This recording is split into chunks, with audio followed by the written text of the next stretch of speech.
বদরের যে প্রান্তরে আল্লাহ তাআলা অলৌকিকভাবে ফেরেশতা পাঠিয়েছিলেন ইসলামের পক্ষে যুদ্ধ করার জন্য, সেই প্রান্তরে যাওয়ার পথে আমরা ২টা কূপ ছিল সেগুলো দেখে যাই। তো প্রথম কূপটা হচ্ছে বীরে রওহা। আমরা এখন বীরে রওহা কূপের কাছাকাছি আছি, একেবারে কূপের সামনে আছি আরকি। তো সেখান থেকে আমরা সবাই একটু পানি খেলাম। বিভিন্ন হাদিস থেকে জানা যায় যে বদরের প্রান্তরে যাওয়ার পথে নবী রাসূল সাল্লাল্লাহু আলাইহি ওয়াসাল্লাম তার সাথীদেরকে নিয়ে এখানে অবস্থান করেছিলেন।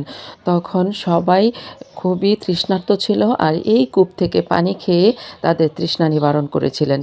এই যে এটাকে একটু গ্রিল দিয়ে করা হইছে, মানে সংরক্ষণ করা হইছে। মানুষ কাছে গেলে বিভিন্ন নোংরা ফেলে নষ্ট করে ফেলে। আর সেখান থেকেই পাইপ দিয়ে পানির লাইন বাহিরে আনা হইছে।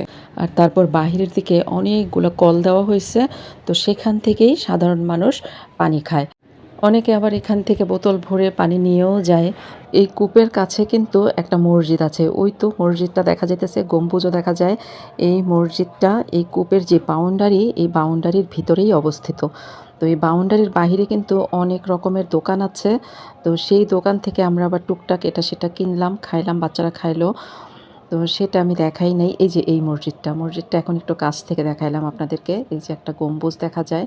মসজিদটা কিন্তু খুব সুন্দর। এখানকার প্রত্যেকটা মসজিদই খুবই সুন্দর লাগে। একদম সাদামাটাভাবে করলেও মসজিদগুলো খুব সুন্দর লাগে দেখতে। তো এখানে আমাদের দেখা শেষ হয়ে গেল। তারপর আমরা এখান থেকে বের হয়ে আবারও গাড়ি করে রওনা দিলাম। এখন আমরা অন্য আরেকটা কূপ দেখব। সেটা হলো যে বীর-এ শেফা। এখন এটার সঠিক নাম কিন্তু আমরা জানি না। এটা আঞ্চলিকভাবে বলে বীর-এ শেফা। এখানে কিন্তু অনেকগুলো কূপ আছে। সবগুলো কূপকেই এরকম কিছু নাম দেওয়া হয়েছে আঞ্চলিকভাবে। এই কূপগুলো সম্পর্কে কিন্তু লিখিতভাবে কোথাও কোনো সেরকম আ মানে বর্ণনা পাওয়া যায় নাই। এগুলো হচ্ছে মানুষের মুখে শোনা বিভিন্ন রকমের বর্ণনা। তো আমরা মুখে যেটুকু শুনেছি সেটুকুই আমি আপনাদের সাথে শেয়ার করব। তো এই কূপের নাম হচ্ছে বীর-এ শেফা। আমরা শুনেছি যে নবী রাসূল সাল্লাল্লাহু আলাইহি ওয়াসাল্লাম যখন বদরের প্রান্তরে যুদ্ধের জন্য যাচ্ছিলেন, পথিমধ্যে এই বীর-এ শেফা কূপের এখানে তারা বিশ্রাম নিচ্ছিলেন। তারা খুবই ক্লান্ত ছিলেন, খুব তৃষ্ণার্ত ছিলেন। আর পানি ছিল অনেক গভীরে। তখন তার সাহাবীরা এখান থেকে পানি খাওয়ার চেষ্টা করছিল। কিছু পানি খেয়েছেও, খাওয়ার পরে দেখল যে এখানকার পানি অনেক লবণাক্ত। ঠিক মতন খাওয়া যাচ্ছে না। তখন তার সাহাবীরা যখন নবীজিকে এই কথাটা জানালো, নবীজি তখন সেখানে তার থুথু মোবারক ফেললো।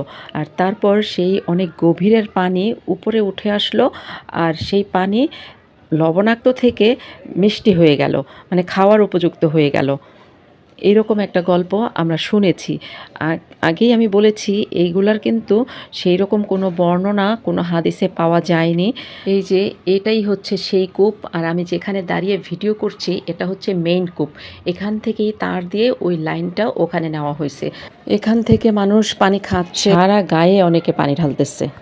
তারপরে অজু করতেছে, অনেক কিছুই করতেছে। আবার এখানে কিন্তু বোতলও বিক্রি করা হইতেছে, কারণ এখান থেকে অনেকেই পানি নিয়ে যায়।